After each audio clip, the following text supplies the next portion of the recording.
The crimson sand of Kepler, 442b, absorbed blood, like it was thirsty for it.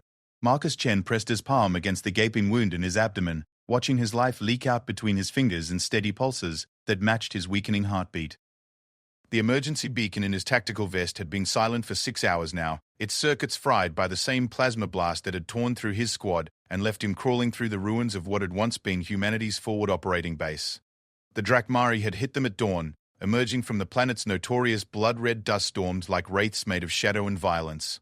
Their sleek, predatory forms moved with inhuman grace as they carved through the human defenses with weapons that seemed to bend light itself. Marcus had watched his brothers in arms fall one by one. Jenkins vaporized by a beam that left nothing but his smoking boots. Rodriguez torn apart by claws that could slice through combat armor like paper. Williams, simply gone, as if he had never existed at all. Now Marcus lay propped against the twisted metal remains of a dropship, the taste of copper thick in his mouth. His vision blurred and focused in waves, the alien architecture around him seeming to shift and breathe in the dim light of Kepler's binary suns. The base had been built into the ruins of some long-dead civilization, its organic curves and impossible geometries making human eyes ache to look at them for too long. The Drakmari had chosen this place for their ambush well.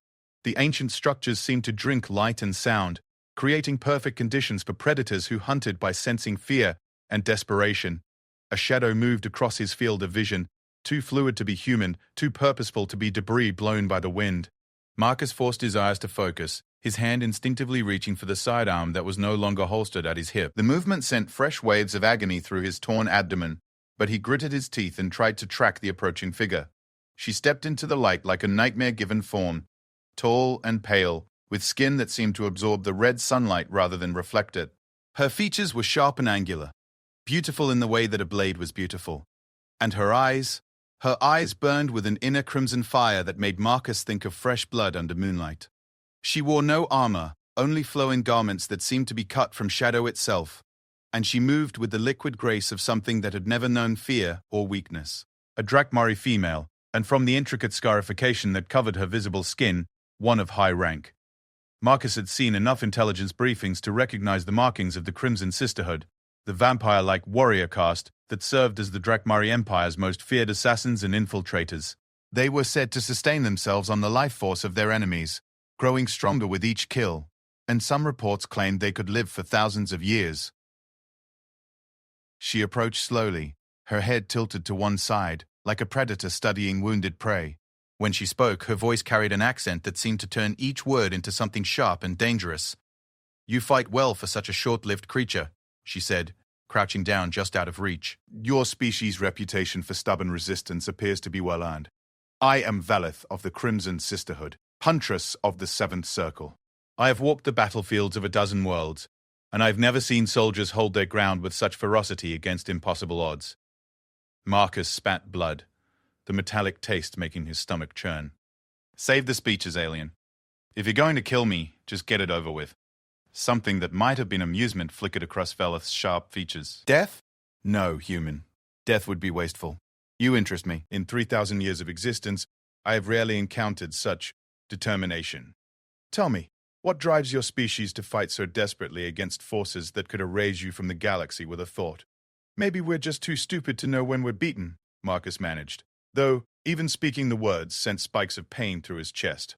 He could feel his strength ebbing with each heartbeat, his vision growing darker around the edges. "Stupidity?" Velith leaned closer, her crimson eyes studying his face with disturbing intensity. "No, this is something else. Something we have lost in our long millennia of dominance. You burn with a fire that refuses to be extinguished, even when faced with certain death." "It is intriguing." She reached out with one pale hand, her fingers tracing the air just above his wounded abdomen. Marcus could feel heat radiating from her skin, and for a moment the pain seemed to lessen slightly. "Your people call us vampires in your crude translations, do they not? You believe we sustain ourselves on blood and life force, don't you?" Marcus asked, though he already suspected he knew the answer. "Blood, yes, but not in the way your primitive understanding suggests. We share life force, human. We can take it, certainly, or we can also give it. Crimson Sisterhood exists as a symbiotic collective. We are stronger together than apart, sharing power and existence across the centuries. Marcus felt a chill that had nothing to do with blood loss. Why are you telling me this? Because you are dying, and I find myself reluctant to let such determination simply end. Your species has proven to be far more resilient than our initial assessment suggested. Perhaps there is something to be learned from this stubborn refusal to accept defeat. She reached into her robes and withdrew what looked like a crystal vial filled with liquid that seemed to move with its own internal light. The substance inside shifted between deep crimson and black, pulsing with a rhythm that reminded Marcus uncomfortably of a heartbeat. The blood of the Crimson Sisterhood, Velith explained, holding the vial up to catch the alien sunlight. Concentrated life force, distilled over centuries and passed down through our warrior lineage. One drop can heal grievous wounds. More than that. She paused, her eyes meeting his. More than that can grant something approaching immortality, though not without a price. What's the catch? Marcus asked, though he already knew he was going to accept whatever she offered. The alternative was bleeding out alone on an alien world, his body left to feed the Crimson Sands. The catch, as you say, is that you will no longer be entirely human. The change is significant. You will gain our longevity, our enhanced physical capabilities, our resistance to damage and disease. But you will also inherit our hunger, our need for life force to sustain yourself. And perhaps most importantly, you will be bound to the one whose blood you drink. I would know your thoughts, your emotions, your pain. And you would know mine. Marcus looked down at his wounds, at the steadily growing pool of red beneath him. His vision was starting to tunnel, and he could feel a cold numbness creeping up his limbs. And if I refuse? Then you die here, and the galaxy loses whatever potential your species might have possessed. Your war ends in defeat, your people become slaves or worse, and the universe continues as it always has, dominated by the ancient races who measure time in eons rather than decades. The choice, when it came down to it, wasn't really a choice at all. Marcus had sworn an oath to protect humanity when he enlisted, and that oath didn't come with an expiration date. If this alien witch was offering him the power to continue that fight, to become something that could stand against the forces that sought to crush his species beneath their boot heels, then he would pay whatever price she demanded. Do it, he said, his voice barely more than a whisper. Velith nodded slowly, unsurprised by his decision. She uncorked the vial with careful movements, and immediately the air around them seemed to thicken with an almost electric tension.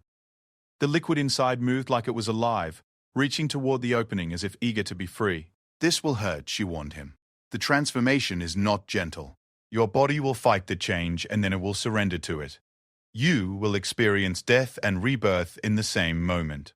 Many who attempt this simply break. Their minds cannot handle the transition. I've been through Marine training, Marcus said with what he hoped was a confident grin. How bad can it be? Velith's expression became almost sympathetic. You have no point of reference for what you are about to experience. But I admire your courage. She tipped the vial to his lips, and the first drop of her blood touched his tongue. The taste was indescribable. Copper and lightning, honey and ash, the essence of a thunderstorm distilled into liquid form. He swallowed reflexively, and immediately felt like he had swallowed molten metal. The pain started in his stomach and radiated outward like wildfire, burning along his nerves and setting every cell in his body ablaze. His back arched involuntarily as his nervous system went haywire, muscles spasming and contracting beyond his control. He could feel his heart stopping and starting, his lungs forgetting how to breathe, his brain struggling to process sensory input that no human nervous system was designed to handle. But worse than the physical agony was the sense of invasion, of something alien forcing its way into the deepest parts of his being and rewriting him from the inside out. He could feel Veleth's presence in his mind, her thoughts and memories bleeding into his consciousness, like ink spreading through water. 3,000 years of existence crashed into him all at once. Battles fought on worlds whose names he couldn't pronounce, the rise and fall of civilizations, the cold beauty of deep space, and the terrible hunger that drove her species to feed on life itself. Through it all, he held on to one thought: his duty to humanity. Even as his body died and was reborn, even as alien thoughts and instincts took root in his transformed mind, he clung to his identity as a protector. He was Marcus Chen, United Earth Marine Corps, and no amount of alien blood would change that fundamental truth. The transformation seemed to last forever and no time at all. When his vision finally cleared and the pain receded to manageable levels, Marcus found himself looking at the world through new eyes. Colors were more vivid, sounds more distinct, and he could smell things he had never noticed before. The metallic tang of his spilled blood, the ozone scent of the alien atmosphere, and underneath it all, the faint sweetness of life force emanating from Velith herself. He sat up slowly, expecting pain from his abdominal wound, but found that the injury had sealed itself completely. His uniform was still torn and bloodstained, but the flesh beneath was whole and unmarked. He flexed his fingers experimentally and was startled by the strength he felt in them. Strength that seemed to go far beyond human norms. "How do you feel?" Velith asked, and Marcus was surprised to realize he could sense her genuine curiosity, feel it like a warm presence at the edge of his consciousness. "Different," he admitted, getting to his feet with an ease that should have been impossible after his injuries. "Stronger." And hungry. The last word came out with more force than he had intended, and he could feel his canine teeth had grown longer and sharper. "The hunger will grow with time," Velith warned him. "You will need to feed on life force to maintain your new existence. But unlike my people who require regular sustenance, you have the advantage of your human heritage. You will be able to go longer between feedings, and you will be able to derive sustenance from alternative sources." "What kind of alternative sources?" "Emotion, passion, determination, the very qualities that make your species so dangerous. Where we must drain life directly, you will be able to feed on the intensity of feeling that surrounds combat and conflict. In a sense, you will become stronger the more desperately others fight against you." Marcus absorbed this information, testing the bond he could feel forming between himself and the Drakmari huntress. It was strange and invasive, but not entirely unpleasant. He could sense her ancient weariness, her fascination with his species' stubborn refusal to accept defeat, and underneath it all, something that might have been loneliness. "Why?" he asked suddenly. "Why save me? Why give me this gift?" Velith was quiet for a long moment, her crimson eyes gazing out at the ruins around them. "Because I have lived for 3 millennia, and in all that time, I have seen only decay and stagnation. The galaxy is ruled by ancient races who have forgotten what it means to grow, to change, to fight for something greater than themselves. Your species is young and violent and utterly without wisdom, and yet you possess something we have lost. Which is? Hope," she said simply. "And the will to make that hope into reality, no matter what stands in your way. I have watched your people fight impossible battles and emerge victorious through sheer bloody-minded determination. I have seen you adapt and overcome challenges that would destroy civilizations with 10 times your technological advancement. And I find myself wondering what might happen if that determination was paired with the power to act on it across centuries rather than decades." Marcus felt a chill of understanding run through him. "You want to see what I become. I want to see what humanity becomes, with one of their own walking among the ancient powers as an equal." Velith stood, her movements graceful and predatory. "The Drakmari Empire will continue its war against your species. I cannot change that, nor would I if I could. But now there will be something new in the equation, a wild variable that even our strategic computers cannot predict." She began to walk away, her shadow seeming to bend and flow independently of her body. "Your transformation is complete, but your education has only just begun. The galaxy is vast and full of dangers that make this planetary war seem like a children's game. You will need to learn to use your new abilities, to understand the political currents that drive the ancient races, to navigate the complex web of alliances and enmities that have shaped galactic civilization for millions of years." "Wait!" Marcus called after her. "Where are you going? What am I supposed to do now?" Velith paused without turning around. "You are immortal now, Marcus Chin of Earth. What you do with eternity is entirely up to you. But I would suggest starting with survival. The Drakmari will not view your transformation kindly, and there are other powers in the galaxy that will see you as either a threat to be eliminated or a weapon to be controlled." "Will I see you again?" "Perhaps. The bond between us ensures that we will always know where the other can be found, should the need arise. But for now, your path and mine diverge. I have my duties to the Crimson Sisterhood, and you have your own destiny to forge." She resumed walking, and within moments the shadows seemed to swallow her completely, leaving Marcus alone among the ruins of the human base. He stood there for several minutes, testing his enhanced senses and trying to process what had happened to him. The hunger Velith had warned him about was a constant presence now, like a pilot light burning in his chest, but it was manageable for the moment. As the binary suns began to set, painting the alien sky in shades of crimson and gold, Marcus made his way through the wreckage of the base, searching for anything that might be useful. His enhanced strength made it easy to shift debris that would have required heavy equipment before, and his improved vision allowed him to see clearly even in the growing darkness. In the ruins of the communications center, he found what he was looking for, a long-range transmitter that had somehow survived the Drakmari attack. It took him several hours to repair the damage using salvaged components and techniques he remembered from his engineering training, but eventually he managed to establish a weak connection to the human fleet in the outer system. The voice that answered his hail was filled with static but unmistakably relieved. "This is Admiral Morrison aboard the UES Indomitable. Identify yourself." "Sergeant Marcus Chen, 1st Marine Expeditionary Force," Marcus replied, surprised by how different his own voice sounded, deeper and carrying undertones he had never possessed before. "Reporting from Firebase Alpha, I am the only survivor." There was a long pause, filled with the crackle of interference from the planet's magnetic field. "Sergeant, our sensors showed that base was completely destroyed 8 hours ago. How are you still alive?" Marcus looked down at his hands, noting the way they seemed to catch and hold the dim light from the transmitter's display. "It's complicated, sir. I need immediate extraction and a secure briefing room. What I have to report is going to change everything we thought we knew about this war." Another pause, shorter this time. "Roger that, Sergeant. Extraction team is inbound to your coordinates. ETA 40 minutes. Chen, good work staying alive out there." As Marcus waited for the rescue shuttle, he stood among the ruins of humanity's first real defeat in the Drakmari War and felt something new burning in his chest.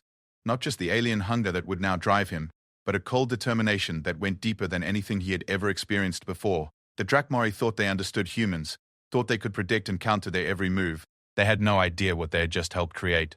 The war had taken everything from him. His squad, his mortality, even his basic humanity. But in return, it had given him something the galaxy's ancient races had never faced before. A human being with the power to fight them on equal terms, and the time to learn how to win. As the lights of the extraction shuttle appeared in the alien sky above, Marcus Chen smiled with teeth that were no longer entirely human. The Drakmari War was about to enter a new phase, and this time humanity would have a champion who could not be killed, could not be broken, and would never ever stop fighting. The real war was just beginning. The medical bay aboard the UES Indomitable hummed with activity as Dr. Sarah Webb ran her scanner over Marcus Chen's chest for the 4th time in an hour. The readings made no sense. According to her instruments, the man sitting on the examination table should have been dead 6 times over. His cellular activity was off the charts. His bone density had somehow increased by 30% since his last physical exam 3 months ago, and his blood work showed compounds that didn't exist in any human medical database. "This is impossible, Dr. Butler," Webb muttered, adjusting her scanner's settings and trying again. "Your tissue is regenerating faster than I can measure it. I'm detecting foreign proteins in your bloodstream that seem to be rewriting your DNA in real time, and your neural activity is showing patterns I've never seen in any human subject." Marcus sat perfectly still as she worked, watching her growing frustration with an odd sense of detachment. Everything felt different now. Sounds were clearer, colors more vivid, and he could smell the doctor's fear mixing with her scientific curiosity. More disturbing was his awareness of her life force, a warm glow that seemed to pulse in rhythm with her heartbeat. The hunger Veleth had warned him about stirred restlessly in his chest, whispering suggestions he tried hard to ignore. "Doctor," Admiral Morrison's voice came through the intercom. "I need your preliminary findings. The General Staff is asking questions I can't answer." Dr. Webb glanced at Marcus nervously before responding. "Sir, I honestly don't know what to tell you.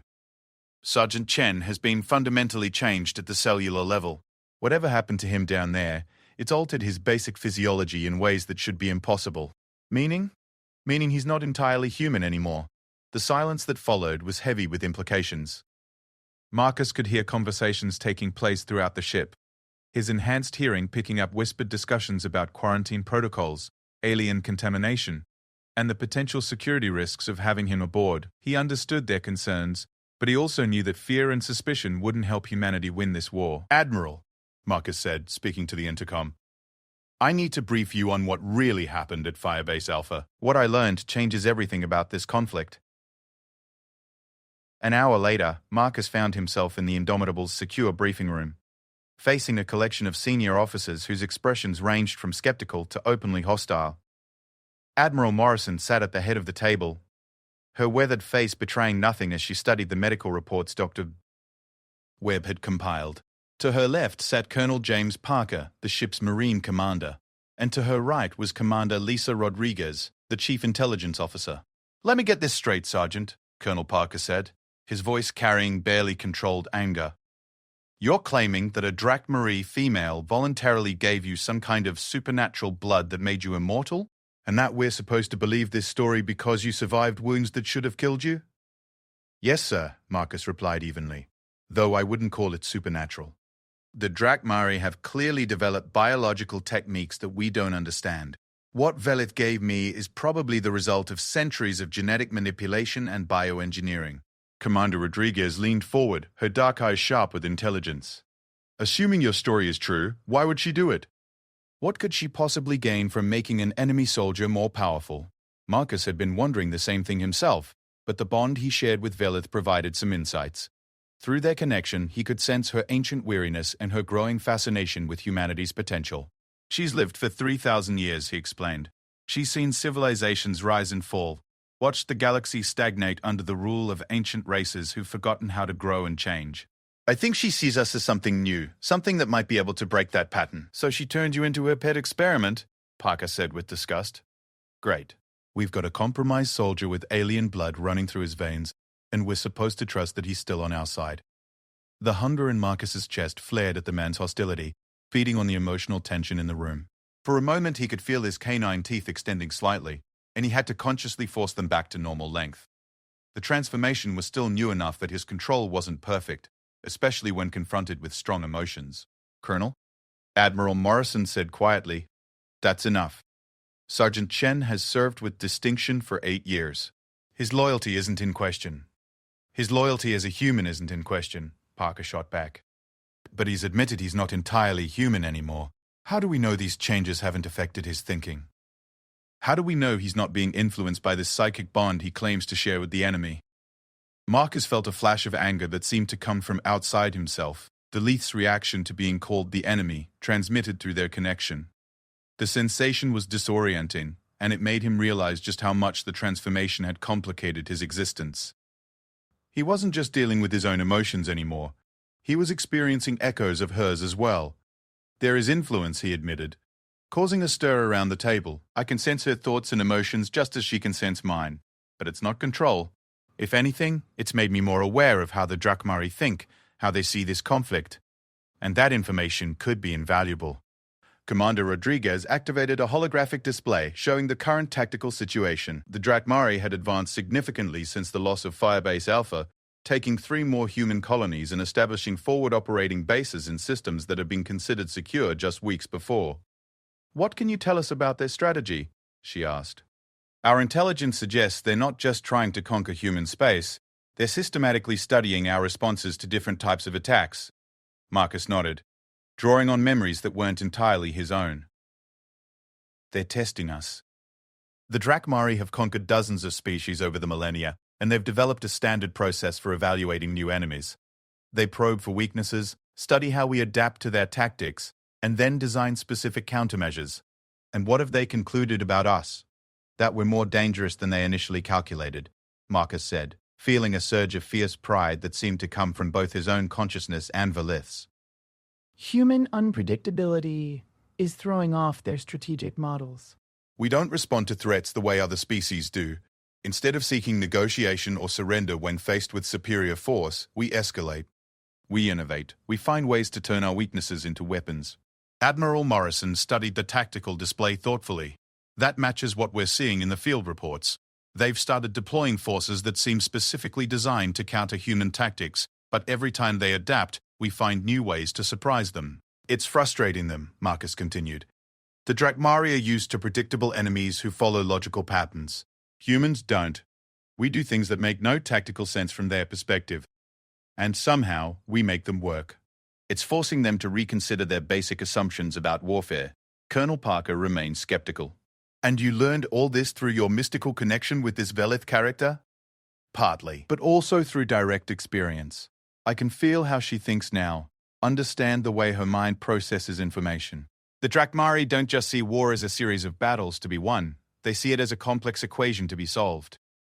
They believe that every species has predictable responses to specific stimuli, and once you understand those responses, conquest becomes inevitable. Marcus stood and moved to the holographic display, his enhanced reflexes allowing him to manipulate the controls with inhuman precision. But humans are breaking their equations. Every time they think they figured us out, we do something that doesn't fit their models, and it's making them desperate. He highlighted several star systems on the display, drawing on tactical knowledge that came from both his military training and alien insights. They're going to escalate soon. The Drakmari Council is under pressure to end this conflict quickly, before human unpredictability spreads to their other subject species. If the galaxy's slave races start to believe that the ancient powers can be successfully resisted, it would destabilize their entire empire, Admiral Morrison finished. How do you know this? Because Velith knows it. And through our bond, I can feel her concern about the political situation back home. The Crimson Sisterhood answers to the Council, but they're not blind to the implications of this war. Some of them are starting to wonder if humanity might be too dangerous to simply conquer. Commander Rodriguez leaned back in her chair, processing the implications. Are you saying they might try to exterminate us instead? It's being discussed, Marcus confirmed. There's a faction within the Drakmari hierarchy that believes the only way to deal with humanity is complete annihilation. They're calling it the Final Solution Protocol. Systematic destruction of every human world, every ship, every trace of our species. The room fell silent as the officers absorbed this information. The idea of facing not just conquest, but total extinction raised the stakes of the conflict to unimaginable levels. How long do we have? Admiral Morrison asked. Marcus closed his eyes, reaching out through the bond to touch Velith's consciousness. The connection was strange and intimate, like sharing thoughts with someone across impossible distance. He could feel her aboard a Drakmari command ship, somewhere in the Outer Rim, participating in strategic planning sessions that would determine humanity's fate. Months, maybe less, he said, opening his eyes. The Council is giving their military commanders one more chance to achieve decisive victory through conventional conquest. If that fails, they'll authorize the final solution. Colonel Parker stood abruptly, his face flushed with anger. And we're supposed to trust intelligence that comes from an alien mind link? For all we know, this is some elaborate psychological warfare operation designed to make us panic. The hunger in Marcus's chest responded to Parker's hostility, growing stronger and more insistent. He could feel his consciousness beginning to shift, alien instincts stirring to life in response to the perceived challenge. For a moment, he saw Parker not as a fellow officer, but as a source of life force, a warm presence that could feed the growing emptiness inside him. The realization terrified him. He forced himself to take a step back, to reassert conscious control over the predatory instincts that were apparently now part of his nature. Colonel, he said carefully, I understand your suspicions, but whether you trust me or not, we need to prepare for the possibility that I'm right, because if the Drakmari do implement the final solution, nothing we've faced so far will compare to what's coming. Admiral Morrison studied his face intently. What are you suggesting, Sergeant? I'm suggesting that we stop fighting this war like humans, Marcus replied. The Drakmari expect us to follow certain patterns, to respond to threats in predictable ways. But I'm not entirely human anymore. I can think like them, understand their psychology, anticipate their moves. And that gives us an opportunity. What kind of opportunity? Marcus moved back to the holographic display, highlighting the Drakmari forward operating bases. They've been studying us, learning our tactics, adapting their strategies to counter our responses. But they haven't been studying me. As far as their intelligence networks know, I died at Firebase Alpha. I'm a ghost, a variable they're not accounting for. Commander Rodriguez sat forward, her eyes bright with understanding. You want to use your transformation as a weapon. I want to become what they never expected to face, a human who can match them physically, who can think like they do, but who still fights with human determination and creativity. They've built their strategies around the assumption that humans are short-lived and fragile. What happens when they encounter one who isn't? The hunger stirred again as Marcus spoke, feeding on the growing excitement and tension in the room. He could feel his enhanced physiology responding to the prospect of conflict, his body preparing for violence in ways that were both familiar and alien. The transformation had given him more than just physical advantages. It had awoken something primal and predatory that saw war not as duty, but as sustenance. There's another factor to consider, Marcus continued, fighting to keep his voice steady as alien instincts whispered seductively in the back of his mind. The bond I share with Velith works both ways. She can sense my thoughts and emotions just as I can sense hers. If I can learn to control that connection, to feed her specific information while filtering what she receives, I might be able to manipulate Drakari's strategy from the inside. Colonel Parker's expression had shifted from hostility to reluctant interest. You're talking about conducting psychological warfare against an entire species. I'm talking about using their own weapons against them, Marcus corrected. The Drakmari pride themselves on their mental superiority, their ability to understand and manipulate other species, but they've never dealt with a human who can think on their level while retaining human unpredictability. It's a combination they're not prepared for. Admiral Morrison stood and walked to the view screen, which showed the vast expanse of space where humanity's future would be decided. What do you need from us, Sergeant? Time to test my abilities, to understand the full extent of what I've become. Access to Drakmari prisoners so I can practice reading their thoughts and emotions. And most importantly, I need you to trust that despite the changes I've undergone, I'm still the same Marine who swore to protect humanity. The hunger in Marcus's chest pulsed with dark amusement at that last statement. He wasn't the same person who had lain dying in the ruins of Firebase Alpha.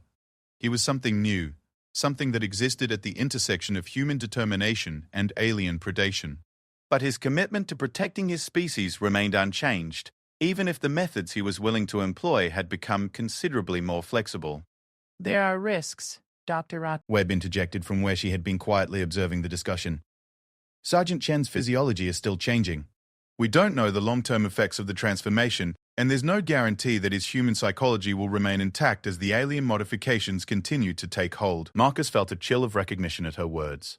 Through his bond with Velith, he could sense the truth of that warning.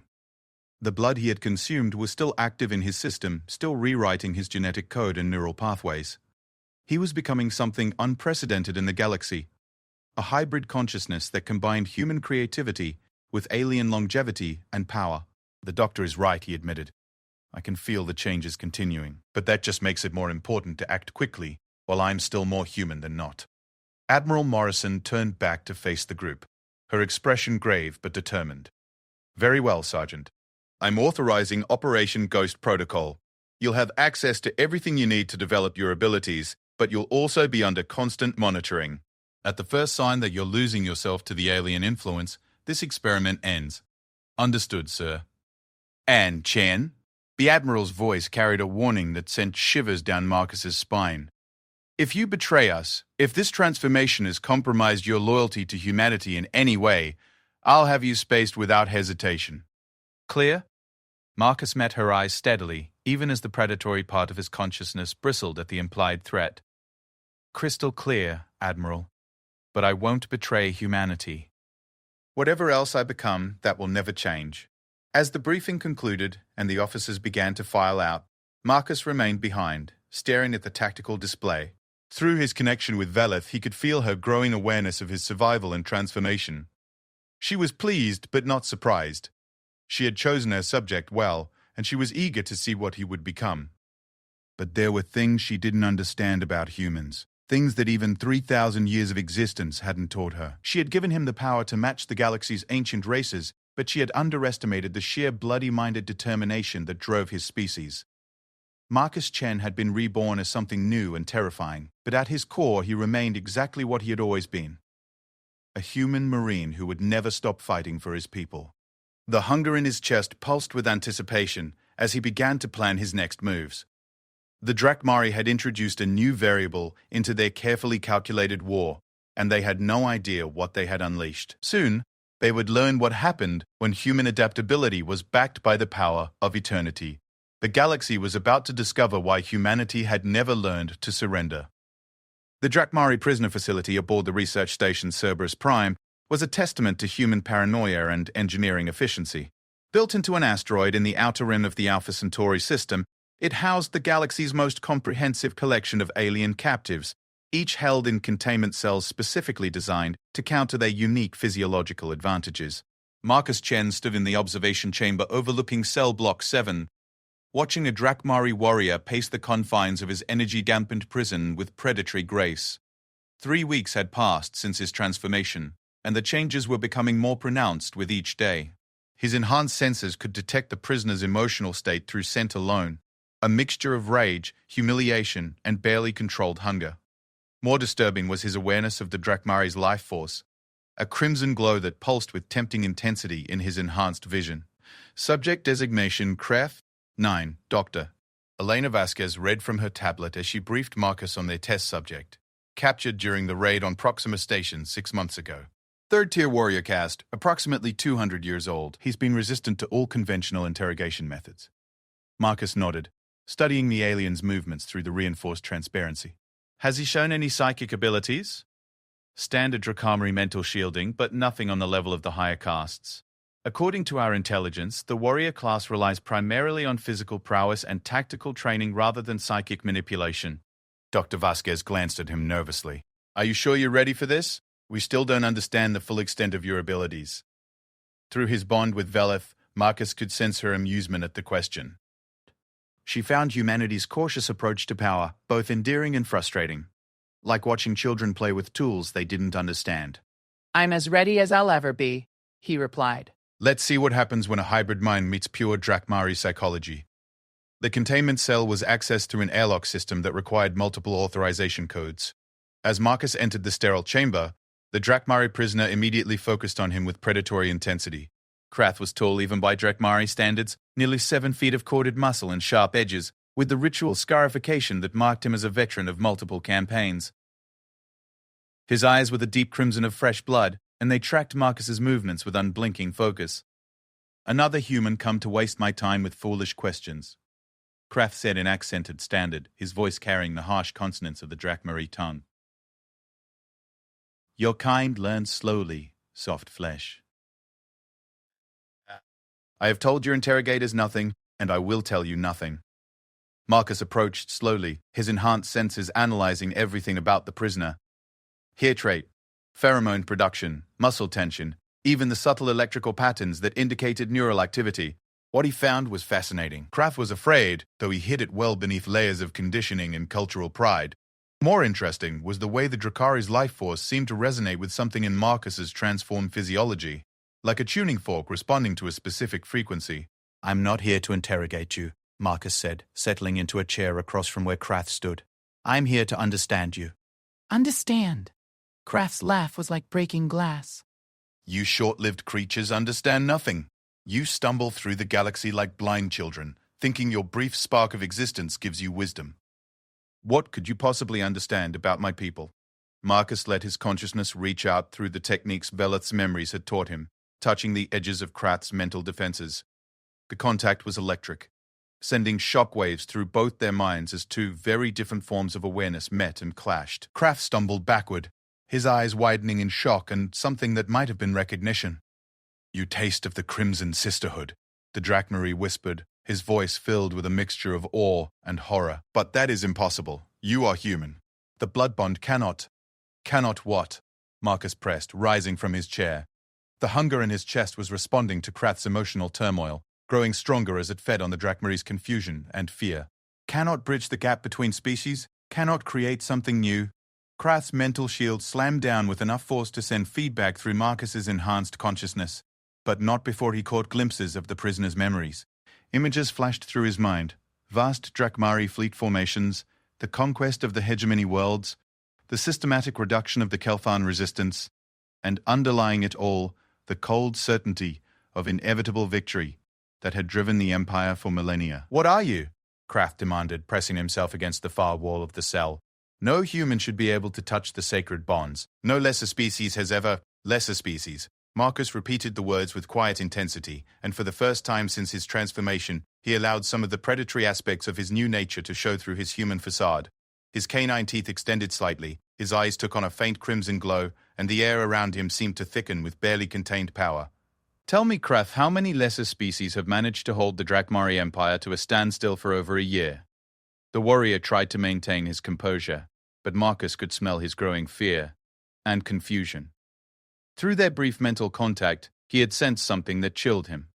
Krath genuinely believed in Drakmari superiority. It wasn't just cultural conditioning or propaganda. It was a fundamental assumption that shaped every aspect of how he saw the universe. Your resistance is temporary, Krath said, though his voice lacked its earlier confidence. The Empire has stood for 10,000 years. We have conquered races with technology far beyond yours, beings with psychic abilities that dwarf your primitive minds. You are nothing but an anomaly, a statistical fluctuation that will be corrected in time. Marcus let his enhanced senses explore the prisoner's emotional state more deeply, drawing on techniques that felt both alien and instinctive. He could taste Krath's memories through the connection, experiencing flashes of the Drakmari worldview that were both illuminating and horrifying. The Empire saw the galaxy as their natural domain, with all other species existing only to serve their purposes. Resistance was not just futile, but literally incomprehensible. Like bacteria trying to rebel against their host organism, the concept that a lesser species might possess qualities that made them genuinely dangerous to Drakmari hegemony simply didn't fit into their mental framework. "You're wrong," Marcus said, stepping closer to the trembling warrior. "We're not an anomaly. We're evolution in action. And your people's greatest mistake was assuming that the old rules would always apply." He reached out with his mind again, this time not trying to break through Krath's defenses, but to understand them. The Drakmari mental shields were sophisticated constructs built up over decades of training and reinforced by technological implants, but they were designed to defend against other Drakmari, not against a hybrid consciousness that combined human creativity with alien power. Marcus found the weakness he was looking for, a small gap in the warrior's psychological armor where traumatic memories had created fractures in his conditioning. With surgical precision, he inserted a tendril of thought into that gap and began to explore Krath's deeper memories. What he found there made him pause in shock. The Drakmari warrior had personally witnessed the destruction of 3 separate species that had dared to resist the Empire. The memories were vivid and nauseating. Orbital bombardments that turned worlds into glass, biological weapons that rewrite entire ecosystems, and worst of all, the systematic erasure of cultural and genetic information to ensure that nothing of the conquered races would survive. But there was something else buried in those memories, something that Krath himself wasn't fully aware of. Doubt. Small, carefully suppressed questions about the morality and long-term sustainability of the Empire's expansion. The doubts were buried deep, hidden beneath layers of indoctrination and personal loyalty, but they were there. "You've seen what happens to species that resist too long," Marcus observed, withdrawing his mental probe. "The final solution your people reserve for truly troublesome enemies. Complete extinction, cultural and biological." Krath's face went pale, his earlier bravado crumbling as he realized that Marcus had somehow accessed his most private memories. How did you... "Because I'm something your people have never encountered before," Marcus replied. "I'm a human who can think like a Drakmari, while retaining human adaptability. Your mental defenses weren't designed to handle that combination." Through his bond with Velith, Marcus could sense her growing excitement as she observed the interrogation through their shared connection. She was learning as much about human psychology as Marcus was learning about Drakmari culture, and the possibilities fascinated her. "But here's what really interests me," Marcus continued, moving to within arm's reach of the prisoner. "You don't actually believe in the Empire's righteousness anymore, do you? Somewhere deep down, you know that what your people do isn't conquest, it's genocide. And that knowledge is eating at you." Krath's emotional control finally snapped. "You know nothing," he snarled, lunging forward with inhuman speed. His hands, tipped with retractable claws, struck at Marcus's throat with enough force to decapitate a normal human. Marcus caught the warrior's wrists with casual ease, his enhanced strength more than matching Krath's desperate attack. But what happened next surprised them both. Instead of simply restraining the prisoner, Marcus felt the hunger in his chest surge forward, reaching out through his hands to touch the Drakmari's life force. The sensation was intoxicating. Krath's life energy flowed into Marcus like wine, carrying with it waves of memory, emotion, and pure vitality. The warrior's struggles grew weaker as his strength was literally drained away, his crimson eyes dimming as his enhanced physiology was pushed beyond its limits. Marcus forced himself to break the connection before permanent damage was done. But the taste of Drakmari life force had awakened something primal in his transformed consciousness. He could feel his canine teeth fully extending, his eyes taking on their own crimson glow, as predatory instincts that were definitely not human surged to the surface. "Velith," he whispered, reaching out through their bond. "What have you done to me?" Her response came immediately, tinged with dark satisfaction. "I have awakened your potential, Marcus Chen. You are no longer bound by human limitations, but you are also no longer entirely human. The hunger you feel is natural. Embrace it. Krath collapsed to his knees, gasping for breath as his depleted system struggled to maintain consciousness. When he looked up at Marcus, his expression had changed from defiance to something approaching awe. Apex predator, he breathed. You are becoming one of the firstborn. Marcus helped the weakened warrior to the small bench in his cell, his mind racing with the implications of what had just happened. Firstborn? The original species, the ones who ruled the galaxy before the current races evolved. We thought they were extinct, wiped out in the Great War millions of years ago. But their legends speak of beings who could drain life force, who sustain themselves on the essence of lesser creatures. The pieces suddenly clicked into place for Marcus. The Drakmari hadn't just given him enhanced physical abilities. They had awakened dormant genetic potential that went back to the very origins of galactic civilization. He was becoming something that the current races would see as either a god or a monster, depending on their perspective. Your empire's expansion, Marcus said slowly. It's not about conquest, is it? You're searching for something. Or someone. Krath nodded weakly. The Codex of Eternity. Ancient artifacts left behind by the Firstborn, containing the secrets of their power. The Empire believes that if we can unlock their knowledge, we can transcend our current limitations and claim our rightful place as rulers of the galaxy. Through his bond with Velith, Marcus felt a shock at this revelation. Apparently, not even the Crimson Sisterhood had been fully briefed on the Empire's ultimate goals. And you think humanity might have found some of these artifacts? Your species appeared seemingly from nowhere with technology that advanced too quickly to be natural evolution. Your ships use principles that our scientists don't understand. Your weapons draw on energy sources that shouldn't exist. The Council believes you must have discovered firstborn ruins on your homeworld. Marcus absorbed this information, understanding for the first time why the Drakmari had been so determined to study human responses rather than simply overwhelming them with superior force. They weren't just trying to conquer another species, they were trying to uncover the source of what they saw as impossible human advancement. What they don't understand, Marcus said, standing and moving toward the cell's exit, is that humans don't need ancient artifacts to do the impossible. We do it through pure, bloody-minded determination and the willingness to try things that make no logical sense. Wait, Krath called after him. If you truly carry the blood of the Crimson Sisterhood, if you are becoming one of the Firstborn, then you know the Empire will never stop hunting you. They will see you as the ultimate prize, proof that the old powers still exist. Marcus paused at the airlock, his hand on the control panel. Let them come. They created me by accident, but now that I exist, I'm going to make them regret it. As he left the containment cell, Marcus could feel the hunger settling back into its dormant state, satisfied for the moment by its first taste of alien life force. But he could also feel the changes continuing to accelerate in his transformed physiology. Each feeding, each use of his enhanced abilities was pushing him further from his human origins and closer to something unprecedented in the galaxy. Dr. Vasquez was waiting for him in the observation chamber, her face pale with shock at what she had witnessed through the monitoring equipment. Sergeant, what you just did... We recorded energy readings that don't match any known phenomenon. You literally drained years from that prisoner's lifespan. I know, Marcus replied, his voice carrying undertones that made the doctor step back involuntarily. And that's just the beginning. Whatever the Drakmari think they're looking for in those firstborn artifacts, I'm becoming it in real time. The question is whether humanity can handle what I'm turning into. Through his bond with Velith, Marcus could sense her growing excitement and anticipation. She had chosen her subject well, perhaps better than she had initially realized. The transformation was proceeding faster and more dramatically than even her ancient knowledge had predicted. But there were aspects of his change that worried her, human elements that refused to be suppressed or controlled. Marcus Chen was becoming something genuinely new, a fusion of human adaptability and alien power that followed rules no one fully understood.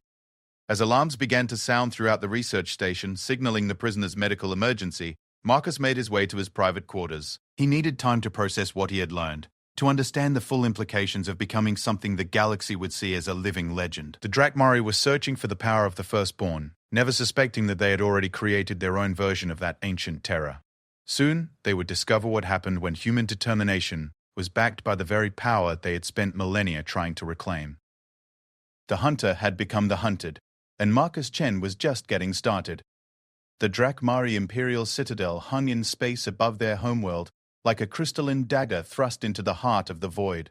Stretching for hundreds of kilometers, its bioorganic architecture pulsed with the lifeblood of conquered worlds, each level housing different castes of the Empire's ruling hierarchy. At its apex, in chambers that had witnessed the rise and fall of 1,000 civilizations, the High Council convened to discuss a crisis that threatened everything they had built over 10 millennia. Empress Zarathul, ancient beyond measure and beautiful as a blade, gazed upon the holographic displays that showed the current state of their war against humanity. What she saw there defied every strategic model, every prediction her advisors had made. The humans should have been broken by now, their colonies reduced to ash, their fleets scattered to the stellar winds. Instead, they had somehow managed to adapt to every tactic the Empire employed, turning their supposed weaknesses into unexpected strengths. "Explain to me again," she said, her voice carrying harmonics that could shatter glass. "How a species that has barely learned to leave its birth system has held the greatest military force in the galaxy to a standstill for 18 months. General Vorthak, commander of the 7th Conquest Fleet, shifted uncomfortably in his ceremonial armor.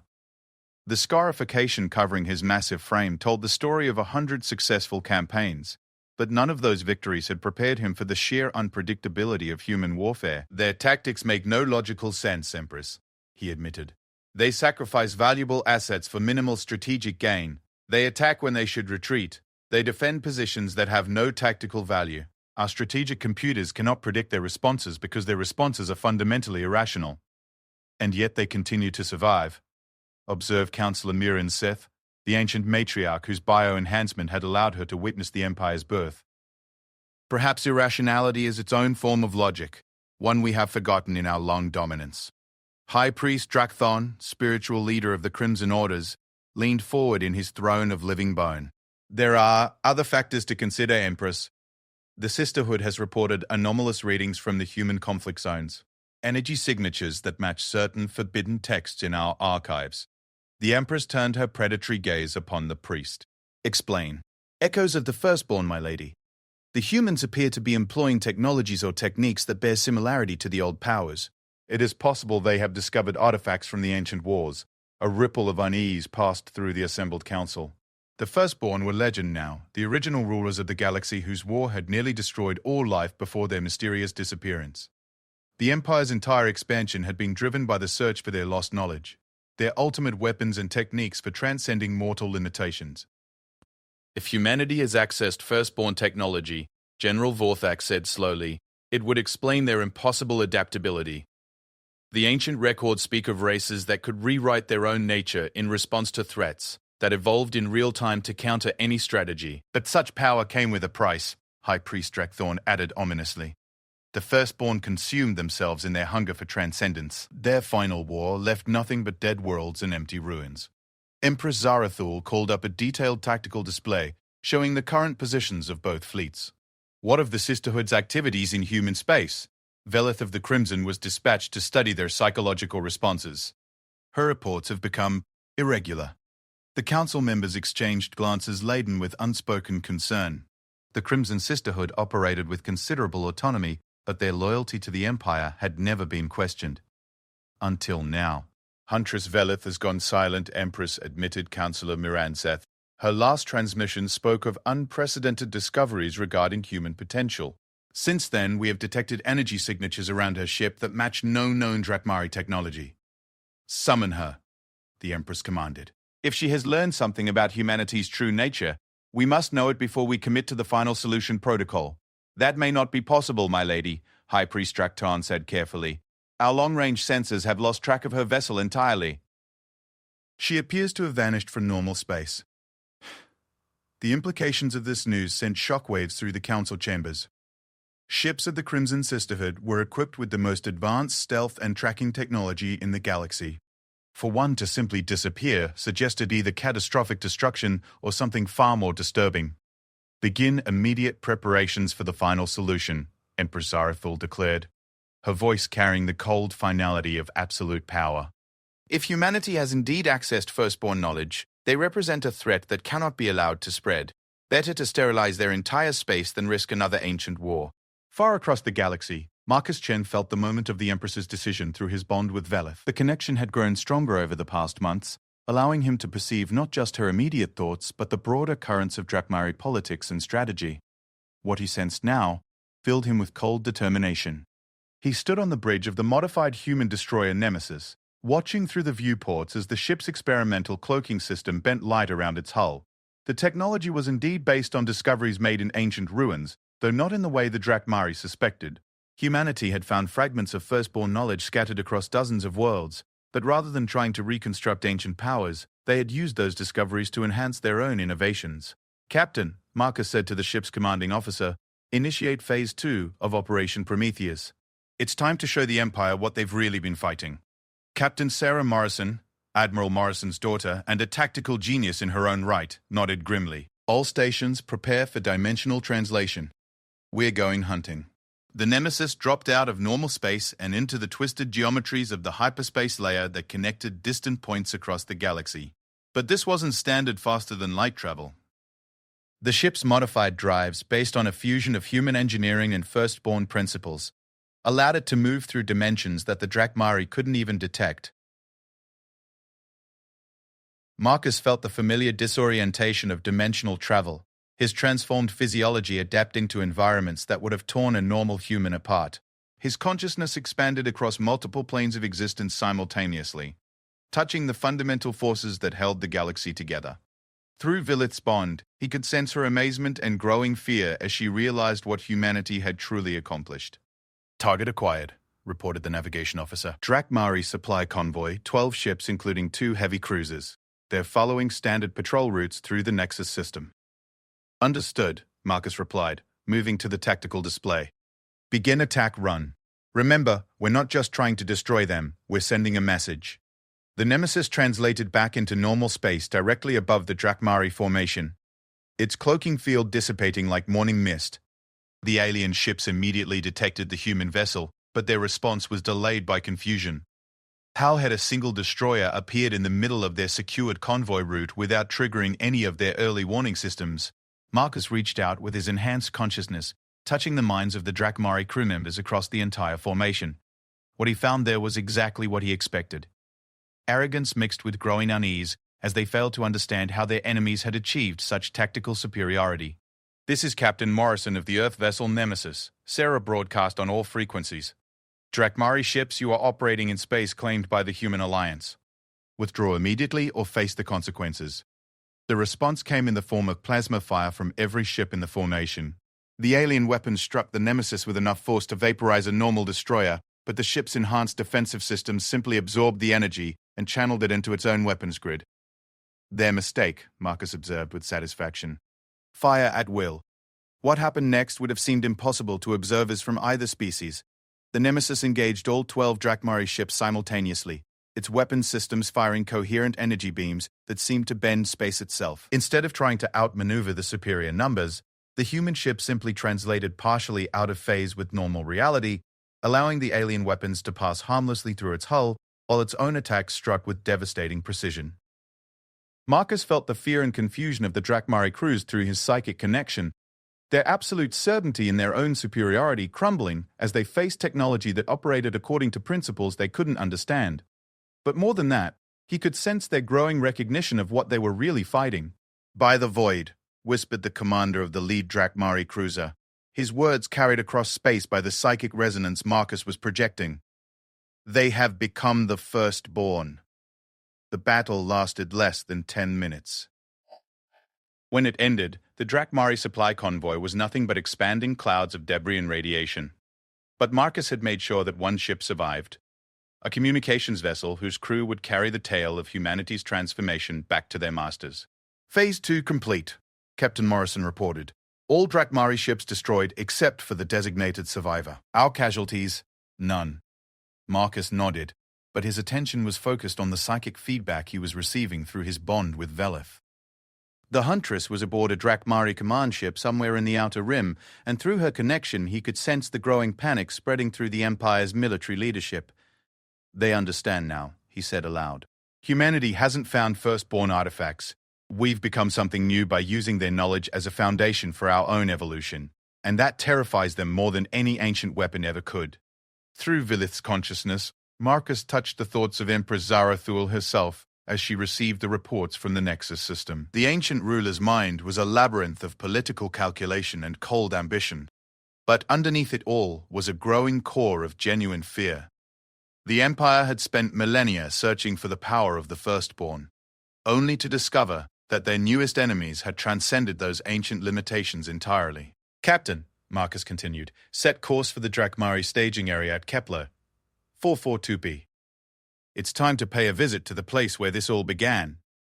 As the Nemesis translated back into hyperspace, Marcus felt the hunger stirring in his chest once again. But this time it wasn't focused on individual life force. It was responding to the fear and desperation of an entire empire. The transformation Velith had begun was approaching its final phase, and Marcus was becoming something that would reshape the galaxy's understanding of power itself. The Drakmari had created their own nemesis in their arrogant certainty that they understood the limits of lesser species. Now they would learn what happened when human determination was backed by power that transcended the ancient rules entirely. Through his bond with Velith, Marcus could sense her growing conflict between loyalty to her people and fascination with what humanity was becoming. She had given him immortality as an experiment, never suspecting that she was creating the instrument of her own empire's downfall. The final solution protocol has been authorized, Velith's voice whispered across the psychic connection. The Empire is preparing to sterilize all human space.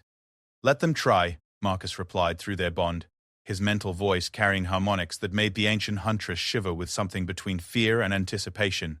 By the time they realize what they're really facing, it will be far too late to stop what they've set in motion. The war was about to enter its final phase, and humanity's greatest weapon was a single immortal marine who had learned to think like a god while fighting like a devil.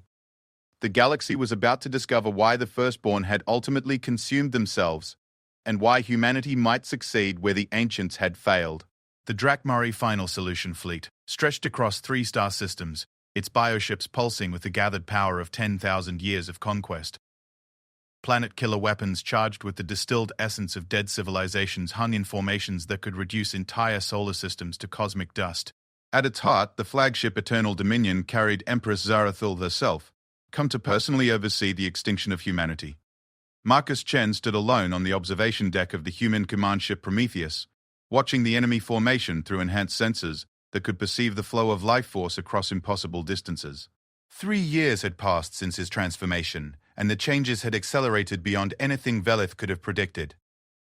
His consciousness now spanned multiple dimensions simultaneously, touching the fundamental forces that held reality together.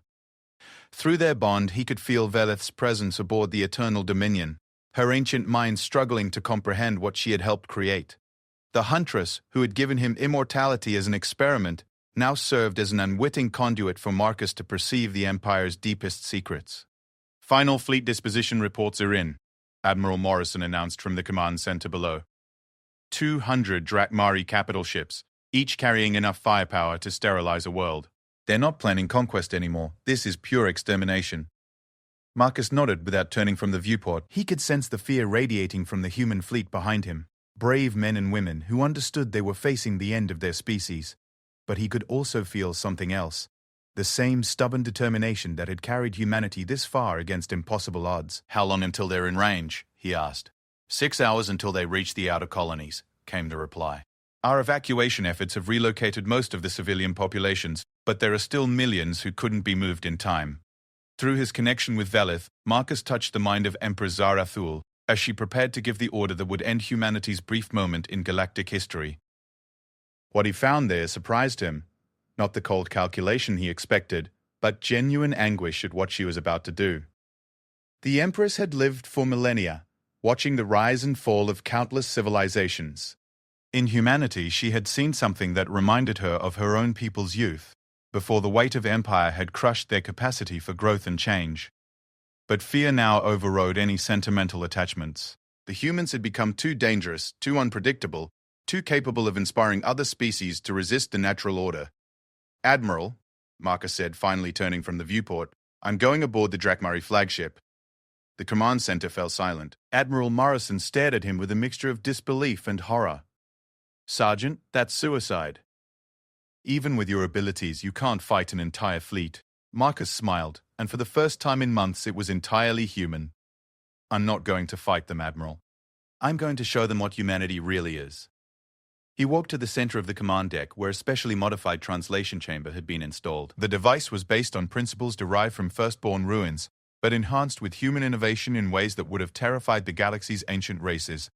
Where the Firstborn had used their power to dominate and consume, humanity had learned to transcend and transform.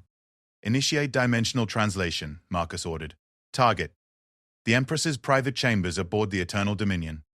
The chamber filled with energy that seemed to exist in colors beyond normal perception. Marcus felt his consciousness expand across multiple planes of existence as the device tore a hole in the fabric of space-time itself. But unlike the Firstborn, who had required massive installations to achieve such feats, human technology made it possible for a single individual to reshape reality through will alone. The universe twisted around him, and Marcus found himself standing in chambers that had been designed to showcase the absolute power of the Drakmari Empire.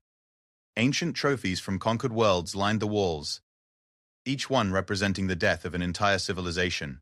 At the room's center sat Empress Zarathul, her ageless beauty unmarred by the weight of her crimes. Impossible, she breathed, rising from her throne of crystallized starlight. No living being can translate through our shields. The energy requirements alone should. Should what? Marcus interrupted, his voice carrying harmonics that made the air itself vibrate with power. Should be impossible for a lesser species. I'm beginning to understand why the Firstborn was so frustrated with the rest of the galaxy. Zarathul's eyes widened as she truly looked at him for the first time. Through her enhanced perception, she could see the energy patterns that surrounded Marcus. Flows of power that operated according to principles that transcended even her ancient understanding. You are not human, she whispered. I'm not Drakmari either, Marcus replied. I'm something new. Something your people created by accident when Velith decided to conduct her little experiment. The Empress's mind reached out to touch his consciousness, a psychic probe backed by millennia of experience in mental domination. What she encountered there sent shockwaves through her being. Not the expected human thoughts, but a vast intelligence that seemed to exist across multiple levels of reality simultaneously. Velith, Zarathul called out, her voice carrying across the ship's communication systems. Attend me immediately. The Huntress materialized in the chamber moments later, her form shifting through dimensional space with practiced ease when she saw Marcus standing before the Empress, unharmed and radiating power that made even her ancient senses real. Velith felt something she had not experienced in 3,000 years. Genuine awe. My Empress, she said carefully, may I present Marcus Chen, formerly of the human military forces. Formerly human, Zarathul corrected. What has he become, Huntress? Through their bond, Marcus could feel Velith's struggle to find words for what she had witnessed over the past 3 years. He had evolved beyond her ability to categorize or understand, becoming something that combined human adaptability with powers that transcended the limitations of any single species. He has become what we have spent 10 millennia searching for, Velith said finally, the bridge between what was and what could be. He carries the essence of the Firstborn, but filtered through human consciousness. He is evolution incarnate. Marcus stepped forward, his presence filling the chamber with energy that made both ancient beings step back involuntarily. Your empire is about to make a terrible mistake, he said, his voice resonating with harmonics that touched their deepest fears. You're planning to exterminate humanity because you're afraid of what we represent. But you don't understand what you're really afraid of. Enlighten us. Empress Zarathul said, though her voice carried less authority than she intended. You're afraid of change, Marcus replied. Your entire civilization is built on the assumption that the old ways are the only ways, that the ancient powers who ruled before you represent the pinnacle of what's possible. But humanity proves that wrong simply by existing. He gestured, and the air around them shimmered with images drawn from the collective unconscious of both species. Visions of possible futures that branched out like rivers through time. In some, the galaxy stagnated under eternal empire. In others, it burned in wars that made the ancient conflicts seem trivial. But in a precious few, something new emerged. The Firstborn fell because they sought perfection through domination. Marcus continued. They tried to remake the galaxy in their image to force evolution to follow their design. You've made the same mistake, but on a smaller scale. You've created an empire that punishes growth, that destroys anything that challenges your understanding of how things should be. Empress Zarathul felt something she had not experienced since her youth. Doubt. Through her mental connection with Marcus, She could perceive the vast network of possibilities that surrounded every moment, the infinite potential that existed in the spaces between certainty and chaos. "What are you proposing?" she asked. "Nothing," Marcus said with a smile that was both human and something far more dangerous. "I'm not here to negotiate or threaten. I'm here to show you what happens when humanity is pushed to the edge of extinction." He reached out with his consciousness, touching the minds of every human in the surrounding star systems. Through the psychic resonance he had learned to manipulate, Marcus connected with millions of individual awareness, linking them together in a network that spanned multiple dimensions. What the Drakmari had failed to understand about humanity was that their greatest strength lay not in technology or tactics, but in their ability to adapt and overcome through collective will. When pushed to the breaking point, humans didn't just fight back, they transformed themselves into whatever was needed to survive. "Behold," Marcus whispered, "the true nature of my species." Across the human fleet, impossible changes began to manifest. Ships that had been damaged beyond repair suddenly restructured themselves, their crews working within human coordination to implement technologies that had existed only in theoretical models. Weapon systems that should have required years of development came online in minutes, powered by innovations that emerged from the collective unconscious of desperate human minds. But more than that, the humans themselves were changing, not through alien blood or ancient artifacts, but through the same stubborn determination that had carried them from their homeworld to the stars. Faced with extinction, they were evolving in real time, becoming something that transcended their original limitations. Through the dimensional viewers aboard the Eternal Dominion, Empress Zarathul watched in fascination and growing horror, as the human fleet began to exhibit capabilities that matched or exceeded her own forces. Ships translated through space without apparent propulsion systems, weapons fired beams that seemed to bend the laws of physics, and defensive screens absorbed attacks that should have overwhelmed any known technology. "This is impossible," she breathed. "Species evolution doesn't work that way. Change takes millennia, not moments. Change takes whatever time is necessary." Marcus corrected her. The Firstborn understood that, which is why they feared it so much. They tried to control evolution, to direct it according to their will. But evolution can't be controlled. It can only be embraced or fought. Through his bond with Velith, Marcus could feel her growing understanding of what she had helped unleash. The Huntress had thought she was creating a single enhanced human, but what she had actually done was provide a catalyst for species-wide transformation. Every human connected to Marcus through the psychic network was being elevated to levels that approached his own enhanced state. "Your final solution fleet is impressive," Marcus continued, turning his attention back to the Empress, "but it's based on the assumption that humanity will react to extinction the way other species have, with fear, desperation, and ultimate defeat. You've never faced a species that responds to mortal danger by transcending mortality entirely." The tactical displays around the chamber showed the impossible reality of what was happening in the surrounding space. The human fleet, outnumbered 50-1, was not just holding its own against the Drakmari formation, it was winning. Ships that should have been destroyed were regenerating from catastrophic damage. Weapons that should have been depleted were firing with increasing power, and defensive systems were adapting to counter every tactic the Empire employed. "This is what we feared," Valith said quietly, her ancient voice filled with something approaching wonder. "This is why the Firstborn consumed themselves in their final war. When evolution is no longer bound by time or limitation, when change becomes instantaneous and unlimited, when that happens," Marcus finished, "the universe itself becomes mutable. Reality becomes something that can be rewritten by will alone." He could feel the network of human consciousness expanding, reaching out to touch other species throughout the galaxy. The transformation he had undergone was beginning to spread beyond the boundaries of his own kind, offering the promise of transcendence to any beings willing to embrace change over stagnation. "You have two choices," Marcus told the Empress, his voice carrying the weight of inevitability. "You can continue trying to preserve your empire through force, watching as more and more species learn to evolve beyond your ability to control them. Or you can join us in discovering what lies beyond the limitations of the ancient ways." Empress Zarathul stood in her chambers, surrounded by the trophies of 10,000 years of conquest, and felt the certainty that had driven her entire existence crumbling like sand. Through her connection with Marcus, she could perceive the vast possibilities that stretched out from this moment.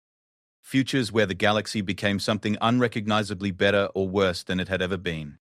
"If we join you," she said slowly, "what guarantee do we have that humanity won't simply replace our empire with their own?" Marcus's smile was gentle, almost sad. Because empire is exactly what we're trying to transcend. Humanity doesn't want to rule the galaxy. We want to free it. Free it from the assumption that some species are born to dominate while others exist only to serve. Free it from the belief that the ancient ways are the only ways. Free it from the fear of change that has kept civilizations locked in stagnation for millions of years. Through the dimensional viewers, they watched as the battle in surrounding space began to wind down. The Drakmari fleet, faced with an enemy that grew stronger with each attack, had begun to withdraw.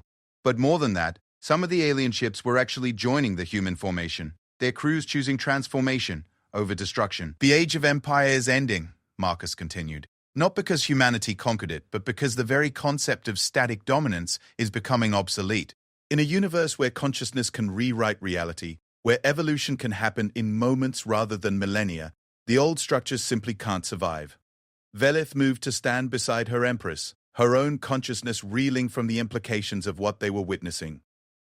"My lady," she said quietly, "perhaps it is time to consider that our long search for firstborn power was misguided from the beginning. What if the secret was never in their artifacts or technologies, but in their willingness to embrace change itself?" Empress Zarathul looked out at the stars beyond her chambers, stars that had witnessed the rise and fall of countless civilizations over the eons. For the first time in millennia, she found herself wondering what new forms of existence might be possible if the galaxy's ancient patterns were finally broken. "Very well," she said finally, her voice carrying a weight of decision that would reshape the course of galactic history. "Call off the final solution. Order all fleets to stand down and prepare for negotiation." "Negotiation toward what end?" Marcus asked. "Toward whatever comes next," the Empress replied. "If humanity has truly found a way beyond the limitations that have bound the galaxy for so long, then perhaps it's time for the Drakmari Empire to learn how to evolve as well." Marcus felt a surge of satisfaction through his bond with Velith, but it was tempered by awareness of the challenges that lay ahead. Transformation was never easy, and there would be those on all sides who would resist the changes to come. The galaxy was entering uncharted territory, where the old rules no longer applied and new ones had yet to be written. "The hardest part," he said, extending his consciousness to touch the minds of beings throughout the surrounding space, "is learning to let go of what you think you are in order to discover what you might become."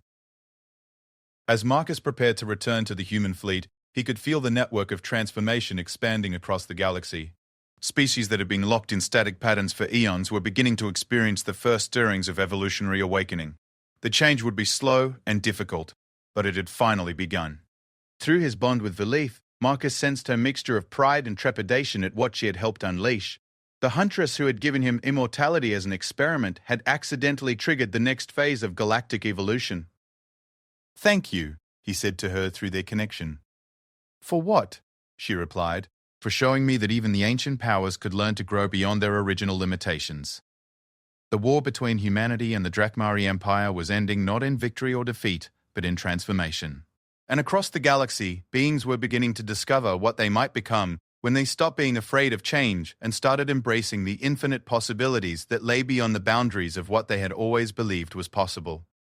Marcus Chen, the immortal marine who had refused to die on an alien world, had become the catalyst for a new age. The galaxy would never be the same, and for the first time in eons, that was exactly what it needed.